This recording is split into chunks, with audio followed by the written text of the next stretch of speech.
Good morning everyone. Today we are going to start our unit number 3. Our unit number 3 is work, energy and power. Before this unit we have studied unit and measurement and force and motion. तो इस unit से पहले हम लोगों ने unit and measurement के बारे में पढ़ा था और फोर्स एंड मोशन के बारे में पढ़ा था। तो अब हम लोग अपने अगले यूनिट पे आते हैं, that is unit number 3, work, energy and power. तो सबसे पहला तो जो क्वेश्चन है इससे वो क्या आता है कि आपका वर्क या एनर्जी या पावर, ये तीनों, वर्क, एनर्जी या पावर, ये तीनों किस टाइप के क्वांटिटी हैं? तो ये तीनों आपके स्केलर क्वांटिटी हैं। Means only magnitude is enough to define work, energy और पावर। केवल मैग्नीट्यूड के हेल्प से आप लोग वर्क, एनर्जी और पावर को डिफ़ाइन कर सकते हो। डायरेक्शन की कोई रेलिवेंस ही नहीं है इसमें, डायरेक्शन की कोई रिक्वायरमेंट ही नहीं है। और इसी वजह से चाहे वर्क के बारे में पूछा जाए, चाहे एनर्जी के बारे में पूछा जाए या चाहे पावर के बारे में पूछा जाए, ये तीनों के तीनों आपके स्केलर क्वांटिटी हैं। तो पहला क्वेश्चन तो वीवीआई क्वेश्चन यही है ऑब्जेक्टिव में, कोई एक दे देगा, वर्क दे दे, एनर्जी दे दे या पावर दे दे, और पूछ देगा कि कौन सा क्वांटिटी है। तो स्केलर क्वांटिटी होते हैं ये तीनों। ओके, अब क्या होता है कि जनरल टर्म में वर्क जो होता है और फिजिक्स के भाषा में जो वर्क होता है, ये दोनों अलग होता है। जैसे कि आप क्लासेस कर रहे हो, तो आप बोलोगे मैं तो वर्क कर रहा हूँ, काम कर रहा हूँ। भानु खाना बना रहा है, ठीक है, भानु खाना बना रहा है, तो भानु खाना बना रहा है तो ये कहेगा कि मैं काम कर रहा हूँ। मैं आप लोगों को पढ़ा रहा हूँ, मैं आप लोग को क्लास में लेक्चर ले रहा हूँ, तो मैं भी कहूँगा ये काम कर रहा हूँ। माँ हम लोगों की खाना बना रही है, माँ भी कहेगी कि हम काम कर रहे हैं। तो ये जनरल भाषा में तो ये सारे काम कर रहे हैं, लेकिन फिजिक्स के भाषा में ना भानु वर्क कर रहे हैं, ना माँ वर्क कर रही है, ना आप वर्क कर रहे हो, ना मैं वर्क कर रहा हूँ। तो भैया फिजिक्स के भाषा में वर्क का परिभाषा क्या होता है, इसको समझना ज़रूरी है। तो चलो समझ लेते हैं। तो सबसे पहले तो इसका डिफिनीसन ही देख लेते हैं। When force is applied on a body and body displaced in the direction of force, then we can say that work is to be done. Hindi में मैं इसको समझा देता हूँ। जब भी आप किसी बॉडी पे कोई फोर्स लगाते हो और फोर्स के ही डायरेक्शन में बॉडी का डिस्प्लेसमेंट होता है, मतलब बॉडी कुछ दूर चलती है, तो हम लोग कहते हैं फिजिक्स के भाषा में कि वर्क या कार्य हुआ है। जैसे कि इस एग्जाम्पल के देखो, ये हमारा एक बॉडी है, इस पे हमने क्या किया, फोर्स लगाया। फोर्स का डायरेक्शन क्या है, ये डायरेक्शन है, और इसी डायरेक्शन में क्या हुआ, बॉडी डिस्प्लेस होकर यहाँ पे पहुँच गया।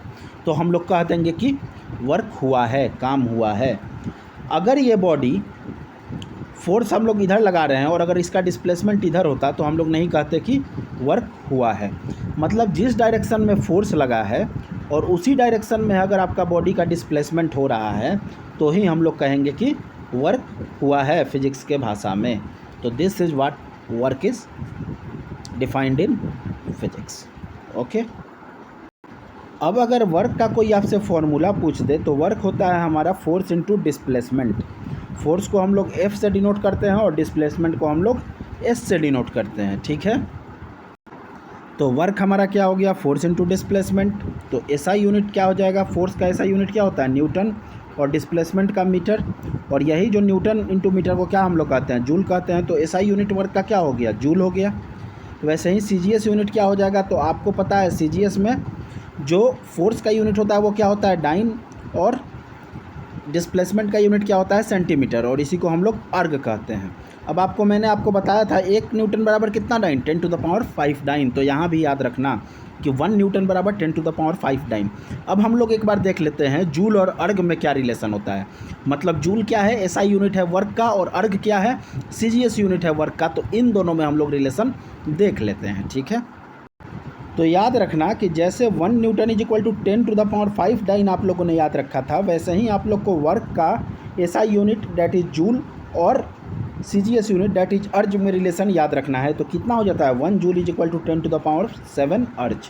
तो याद रखना 1 जूल इज इक्वल टू कितना, 10⁻7 अर्ज, और 1 न्यूटन बराबर कितना, 10⁵ डाइन। तो ये दोनों चीज़ याद रखना, वेरी वेरी इंपॉर्टेंट है एग्जाम पॉइंट ऑफ व्यू से। अब यहाँ पे हम लोग देख लेते हैं condition of work according to physics. तो पहला कंडीशन क्या है, force is applied on a body. तो वर्क अगर फिजिक्स में हुआ है मतलब फोर्स कहीं ना कहीं बॉडी पे अप्लाई हुई होगी। दूसरा कंडीशन क्या है, body is displaced in the direction of force. मतलब अगर फोर्स इस डायरेक्शन में इस बॉडी पे लग रहा है तो इसका डिस्प्लेसमेंट इसी डायरेक्शन में आनी चाहिए। तो ये दोनों कंडीशन हैं अगर फिजिक्स के अकॉर्डिंग वर्क हुआ है तो। पहला तो फोर्स लगना चाहिए और दूसरा डिस्प्लेसमेंट जो होना चाहिए वो फोर्स का, वो डिस्प्लेसमेंट जो होना चाहिए बॉडी का वो फोर्स के डायरेक्शन में ही होना चाहिए। अब हम लोग क्या कह सकते हैं कि फोर्स हमारा क्या, वर्क हमारा क्या है, डॉट प्रोडक्ट है दो वेक्टर्स का, एक तो फोर्स वेक्टर और एक डिस्प्लेसमेंट वेक्टर। तो डॉट प्रोडक्ट है तो इस फॉर्मूला को आगे हम लोग क्या लिख सकते हैं, इस फॉर्मूला को हम लोग लिख सकते हैं वर्क बराबर एफ एस कॉस थीटा। अब अगर थीटा का वैल्यू 0 है तो थीटा का वैल्यू 0 मतलब कॉस थीटा का वैल्यू कितना 1, तो वर्क हमारा कितना हो जाएगा एफ इंटू एस। तो ये याद रखना कि वर्क का जो जनरलाइज्ड फार्मूला है वो क्या है, वर्क का जो जनरलाइज्ड फार्मूला मैं एक बार यहाँ पे लिख देता हूँ आपको, देख लो। वर्क एक्चुअल में होता क्या है, वर्क एक्चुअल में होता है आपका डॉट प्रोडक्ट किसका, force vector into displacement vector. और डॉट प्रोडक्ट को हम लोग आगे क्या तोड़ सकते हैं, डॉट प्रोडक्ट को हम लोग तोड़ सकते हैं, एक मिनट मैं इसको मिटा दूँ, प्लीज़ हैव पेशेंस, वो 1 मिनट। वर्क को मैं अगर तोड़ दूँ तो क्या लिख सकता हूँ, एफ एस कॉस थीटा। अब देखो थीटा का वैल्यू जैसे जैसे बदलेगा वैसे वैसे कॉस थीटा का वैल्यू बदलेगा। डैट इज अगर थीटा का वैल्यू 0 डिग्री है तो कॉस थीटा कितना होता है, तो कॉस थीटा हो जाता है 1। तो वर्क हमारा कितना हो जाएगा एफ इंटू एस। दूसरा केस देखते हैं, दूसरा केस देखते हैं यहाँ से। अगर यही थीटा का वैल्यू हो जाए 90 डिग्री, ठीक है, तो डब्लू का वैल्यू कॉस थीटा का वैल्यू कितना हो जाएगा पहले, तो कॉस 90 का वैल्यू कितना हो जाता है 0, तो वर्क का वैल्यू कितना हो जाएगा 0। तीसरा केस, अगर थीटा का वैल्यू 180 डिग्री हो गया तो कॉस थीटा का वैल्यू कितना हो जाएगा -1। अब -1 हो जाएगा तो डब्लू का वैल्यू कितना हो जाएगा -fs। मतलब डब्लू का वैल्यू निगेटिव भी हो सकता है। तो अगर हम लोग डिफरेंट डिफरेंट एंगल पुट किए, यहाँ डिफरेंट एंगल पुट किए, मतलब अगर 0 डिग्री पुट किए, 90 डिग्री पुट किए और 180 डिग्री पुट किए, तो हम लोगों ने देखा कि 0 डिग्री पे डब्लू का वैल्यू कितना आ रहा था, 0 डिग्री पे डब्लू का वैल्यू आ रहा था पॉजिटिव, 90 डिग्री पे 0 का वैल्यू कितना आ रहा था 0, और 180 डिग्री पे कॉस थीटा का वैल्यू कितना आ रहा था माइनस। तो जो वर्क का वैल्यू है वो 0 डिग्री पे कितना आ रहा है प्लस, जबकि 90 डिग्री पे क्या आ रहा है 0, और 180 डिग्री पे कितना आ रहा है माइनस। तो वर्क जो हो सकता है हमारा, वर्क के बारे में हम लोग कह सकते हैं कि वर्क हमारा क्या हो सकता है, वर्क हमारा पॉजिटिव भी हो सकता है। Work can be positive, positive कब हो रहा है, जब थीटा का वैल्यू कितना हो रहा है 0 डिग्री। वर्क कैन बी 0, जब थीटा का वैल्यू कितना हो रहा है 90 degree. And work can also be negative, जब थीटा का वैल्यू 180 डिग्री हो रहा है। तो वर्क हमारा क्या हो सकता है, वर्क हमारा पॉजिटिव वर्क भी हो सकता है, 0 वर्क भी हो सकता है, और निगेटिव वर्क भी हो सकता है। ये चीज़ याद रखना, यही चीज़ मैंने आप लोगों को यहाँ पे समझाया। तो आप लोग एक बार देख के नोट्स बना लेना, ठीक है। मैं इसको मिटा देता हूँ, देख लो मैंने वहाँ पे आपको समझा दिया। यहाँ पे एक्चुअली आपको समझाने का यही मतलब मोटो था कि वर्क हमारा पॉजिटिव भी हो सकता है, देखो, और निगेटिव भी हो सकता है और 0 भी हो सकता है। चूँकि थीटा हमारा पॉजिटिव भी हो सकता है, सॉरी कॉस थीटा हमारा पॉजिटिव भी हो सकता है, निगेटिव भी हो सकता है और 0 भी हो सकता है। तो आशा करता हूँ ये क्लियर होगी। अब यहाँ पे हम लोग देख लेते हैं representation of work by using graph. तो केस 1 क्या कहता है, work done by a constant force. तो अगर फोर्स हमारा कांस्टेंट है तो डिस्प्लेसमेंट 0 से s तक चेंज कर रहा है, ठीक है। फोर्स हमारा कांस्टेंट हो गया और डिस्प्लेसमेंट हमारा 0 से s तक चेंज कर रहा है। तो अगर आपको वर्क डन इस केस में निकालना है तो क्या हो जाएगा, देख लो यहाँ पे मैं एक बार बता देता हूँ। फोर्स तो आपका कांस्टेंट है और डिस्प्लेसमेंट कहाँ से कहाँ चेंज हो रहा है 0 से s। तो ये हमारा क्या बन गया, रेक्टेंगल बन गया। तो वर्क डन क्या हो जाएगा, एरिया ऑफ रेक्टेंगल, ठीक है। दूसरा केस देखते हैं, work done by gradually increasing force. अगर हमारा फोर्स ग्रेजुअली इंक्रीज कर रहा है, मतलब 0 से f तक पहुंच रहा है, और हमारा डिस्प्लेसमेंट कहाँ से कहाँ तक पहुंच रहा है, तो ये क्या बना दे रहा है, ये हमारा बना दे रहा है ट्रायंगल। यहाँ पे आप लोग देख लो, फोर्स हमारा पहले कितना था 0, फिर पहुंच गया s, और हमारा डिस्प्लेसमेंट कहाँ से कहाँ तक पहुंच रहा है 0 से s। यहाँ मैं बना देता हूँ, फोर्स हमारा पहले था 0, पहुंच गया f तक, और ये हमारा था डिस्प्लेसमेंट हमारा पहले था 0 और पहुंच गया s तक। तो ये हमारा क्या बन गया, ये हमारा ट्रायंगल बन गया, त्रिभुज बन गया। त्रिभुज बन गया कि नहीं, त्रिभुज बन गया। तो यहाँ पे वर्क डन हमारा क्या हो जाएगा, वर्क डन हो जाएगा एरिया ऑफ ट्रायंगल। और राइट एंगल ट्रायंगल का एरिया क्या होता है, half into base into height, तो half into F into S. तीसरा case, work done by gradually decreasing force. Gradually decreasing force मतलब पहले हमारा फोर्स था एफ, अब हमारा घट के कितना हो गया 0, और हमारा डिस्प्लेसमेंट पहले कितना था 0 और बढ़ के कितना हो गया एस। तो हमारा क्या हो जाएगा, वही केस हो जाएगा, एरिया ऑफ ट्रायंगल बराबर half into base into height. चौथा, work done by variable force. Variable force मतलब पहले हमारा था F1, फोर्स हमारा पहले कितना था F1, तो डिस्प्लेसमेंट हमारा कितना था 0। जैसे ही हमारा फोर्स F2 पे पहुंचा, हमारा डिस्प्लेसमेंट कितना हो गया S। तो ये हमारा क्या बन गया, ये हमारा बन गया ट्रेपेजियम। ट्रेपेजियम, और ट्रेपेजियम का फॉर्मूला एरिया आप लोग को पता है, नहीं पता है तो मैं बता देता हूँ, देख लो। कोई भी ट्रेपेजियम हो, ये हमारा क्या है ट्रेपेजियम है, इसका कुछ ना कुछ हाइट होता है, हाइट होता है कि नहीं, हाइट होता है। उसके बाद इसका ये विड्थ A है और इसका ये विड्थ B है, तो इसका एरिया क्या हो जाएगा, इसका एरिया हो जाता है हाफ इंटू दोनों विड्थ का जोड़ इंटू हाइट। तो यहाँ पे विड्थ क्या है, एक बार F1 है एक बार F2 है, तो half into F1 plus F2, और हाइट क्या है S है इंटू S। ठीक है, तो ये भी क्लियर हो गया। आगे हम लोग देखते हैं वर्क डन बाई टॉर्क। तो टॉर्क के द्वारा वर्क डन क्या होता है, तो टॉर्क के द्वारा वर्क डन होता है टॉर्क इंटू डिस्प्लेसमेंट। टॉर्क ये क्या है टॉर्क, और ये क्या है एंगुलर डिस्प्लेसमेंट। मैंने आगे पीछे बताया था आपको, ये क्या है एंगुलर डिस्प्लेसमेंट। सर्कुलर मोशन वाले चैप्टर में मैंने आप लोगों को एंगुलर डिस्प्लेसमेंट बता दिया है। तो ये कुछ केस हैं जिसमें कि हम लोग ग्राफ के हेल्प से वर्क निकाल सकते हैं। अब हम लोग देखते हैं एनर्जी के बारे में। एनर्जी क्या होता है, the capacity to do work is known as energy. कार्य करने की क्षमता को क्या कहते हैं, एनर्जी कहते हैं। ये मैंने बता दिया है, कौन सा क्वांटिटी होता है, स्केलर क्वांटिटी होता है। The energy of a body is measured by the amount of work. तो एनर्जी असल में क्या होता है, जितना आपने काम किया उतना ज़्यादा आपने एनर्जी ख़त्म किया या कंजर्व किया या यूटिलाइज किया। तो ये हमारा क्या होता है, एनर्जी एक्चुअल में वर्क डन के बराबर होता है। ठीक है, एसआई यूनिट अगर वर्क डन के बराबर एनर्जी है तो इसका भी यूनिट क्या हो जाएगा, जूल हो जाएगा। सीजीएस यूनिट क्या हो जाएगा, अर्ज हो जाएगा। और 1 जूल बराबर 10⁻⁷ अर्ज आपको मैंने बता दिया है। तो चाहे आपका वर्क का यूनिट हो या एनर्जी का यूनिट हो, एसआई यूनिट क्या होता है जूल, और सीजीएस यूनिट क्या होता है अर्ज, और दोनों के बीच में रिलेशन 1 जूल बराबर 10⁻⁷ अर्ज मैंने आप लोगों को पहले ही बता दिया है। अब देखो डायमेंशनल फार्मूला जो एनर्जी का होगा वही डायमेंशनल फार्मूला वर्क का होगा। अब कहाँ से आया, तो वर्क बराबर F इंटू एस। एफ हमारा कितना होता है, mass into acceleration into S. Mass into acceleration को हम लोग किस में तोड़ देंगे, velocity by time into S, और फिर वेलोसिटी को किस में तोड़ देंगे, एस बाई टी। तो ये कितना हो जाएगा, 1 minute, m into S by T square into S. अब m का क्या हो जाता है m, s का क्या होता है l, और इसका क्या हो जाता है, इसका भी हो जाता है हमारा l, और t का क्या हो जाता है t। तो ml² t-2 हमारा क्या हो गया, डायमेंशन हो गया वर्क का। और जो डायमेंशन और यूनिट वर्क का होगा वही डायमेंशन और यूनिट किसका होगा, एनर्जी का होगा।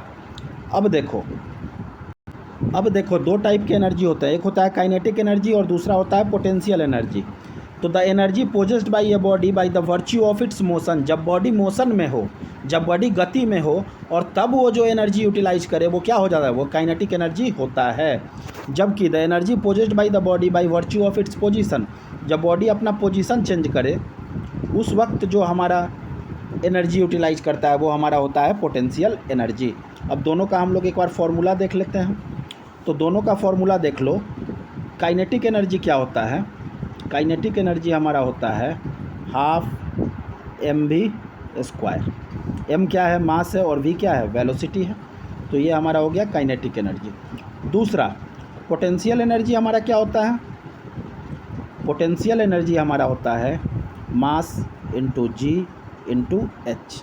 एच हमारा क्या है? हाइट है। जी हमारा क्या है? Acceleration due to gravity 9.81 metre per second square. और एम क्या है? मास है। तो मैं यहाँ पे एक बार समराइज आपको कर देता हूँ। अगर आपसे क्वेश्चन में एक मिनट, मैं पेन का कलर चेंज करता हूँ, पोटेंशियल एनर्जी पूछे तो क्या फॉर्मूला लगाओगे? एम इंटू जी इंटू एच। एम क्या है? मास है। जी क्या है? Acceleration due to gravity 9.81 metre per second square. और एच क्या है? हाइट मीटर में। दूसरा, अगर आपसे क्वेश्चन में यहाँ क्या है? एच है। काइनेटिक एनर्जी पूछे तो आप क्या लगाओगे? Half into m into v square. M क्या है? मास। और वी क्या है? वेलोसिटी। लेकिन अगर आपसे क्वेश्चन में मैकेनिकल एनर्जी पूछ दे, क्या पूछ दे? मैकेनिकल एनर्जी, तो ये दोनों का सम होता है, मतलब kinetic energy plus potential energy, half m b square plus m g h. तो याद रखना ये चीज़ नोट डाउन कर लो। पोटेंशियल एनर्जी एक बार मैं फिर बता देता हूँ। पोटेंशियल एनर्जी पूछे तो m g h, kinetic energy पूछे तो हाफ एम बी स्क्वायर। लेकिन मैकेनिकल एनर्जी अगर पूछ दे तो kinetic energy plus potential energy दोनों को निकाल के जोड़ना पड़ेगा। ठीक है। अब सबसे ज़्यादा पूछे जाने वाला question, relation between momentum and kinetic energy. ऐसा कोई एग्ज़ाम नहीं है, चाहे रेलवे का एएलपी का हो या आपका एसबीटी का फिजिक्स का एग्ज़ाम हो, ये क्वेश्चन हमेशा पूछा जाता है मोमेंटम और काइनेटिक एनर्जी में रिलेशन निकालने के लिए। अब देखो, मैंने आप लोगों को मोमेंटम के बारे में पहले ही बता दिया है पिछले लेक्चर में। देखो भाई, जो पिछला लेक्चर रिवाइज नहीं करेगा उसको कुछ समझ में नहीं आएगा। मैंने मोमेंटम के बारे में क्या बताया था? मास इंटू वेलोसिटी बताया था। अब मास को किससे लिखते हैं? एम से, और वेलोसिटी को वी से। जबकि काइनेटिक एनर्जी के बारे में मैंने आपको आज बता दिया है, कितना? हाफ एम वी स्क्वायर बताया है। अब हमको इन दोनों के बीच में रिलेशन एस्टेब्लिश करना है। अब जिस बच्चा को दोनों का फॉर्मूला पता होगा वो आराम से एस्टेब्लिश कर लेगा, जैसे कि मैं करता हूँ। मैं शुरू से करके आपको दिखाता हूँ। देखो यहाँ पे इसको मैंने मिटाया और यहाँ पे मैंने शुरू किया। ठीक है, सॉरी। काइनेटिक एनर्जी हमारा क्या हुआ? Half m b square. अब मैंने क्या किया? पेन का कलर चेंज करता हूँ। इसको मैंने m से मल्टीप्लाई किया। अब चूँकि m एक्स्ट्रा से मल्टीप्लाई किया तो m एक्स्ट्रा से हमको डिवाइड भी करना पड़ेगा कि नहीं? करना पड़ेगा। अब हमारा काइनेटिक एनर्जी क्या बन गया? अब हमारा काइनेटिक एनर्जी बन गया हाफ इंटू एम स्क्वायर, ये एक m और ये एक m, दोनों मल्टीप्लाई होके m square v square divided by m। अब आप मुझे एक चीज़ बताओ, आप भैया मुझे एक चीज़ बताओ कि P क्या होता है? मोमेंटम क्या होता है? मोमेंटम हमारा होता है m इंटू वी। तो एम स्क्वायर और वी स्क्वायर क्या हो जाएगा? ये हमारा हो जाएगा पी स्क्वायर। हो जाएगा कि नहीं? सिंस P बराबर एम वी, तो एम स्क्वायर वी स्क्वायर किसका स्क्वायर हो जाएगा? P का स्क्वायर हो जाएगा। तो हम लोग एम स्क्वायर इस वी स्क्वायर को P का स्क्वायर लिख सकते हैं। तो आप कहोगे हाँ सर लिख सकते हैं। तो जैसे ही आप कहोगे हाँ सर लिख लेते हैं, वैसे ही आपका क्या हो गया? ये रिलेशन एस्टेब्लिश हो गया। ये हो गया हमारा हाफ, ऊपर में हमारा हो गया पी स्क्वायर बाई एम। तो काइनेटिक एनर्जी बराबर पी स्क्वायर बाई 2m। यही हमारा हो गया काइनेटिक एनर्जी और मोमेंटम में रिलेशन एस्टेब्लिश। तो वेरी वेरी इंपॉर्टेंट क्वेश्चन है और मैंने काफ़ी आसान तरीके से आपको इसको बता दिया। आप लोग नोट्स में इसको लिख लेना। मैं बता देता हूँ, मैंने अपने नोट्स में लिखा हुआ है। इसी को आप लोग को क्या करना है? अपने कॉपी में नोट डाउन कर लेना है, ये वाला चीज़। ठीक है, relation between kinetic energy and momentum. दूसरा ऑब्जेक्टिव में कितने बार पूछ देता है कि वर्क डन जो होता है वो हमारा किसके बराबर होता है? चेंज इन, ये भी एक फॉर्मूला है, चेंज इन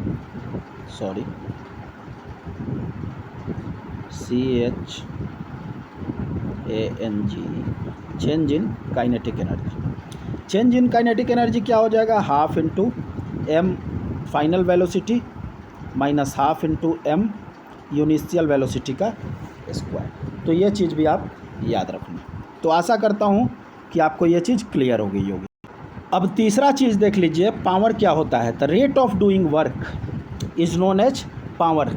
किस रेट से आप किसी कार्य को कर रहे हो वही उसका पावर बताता है।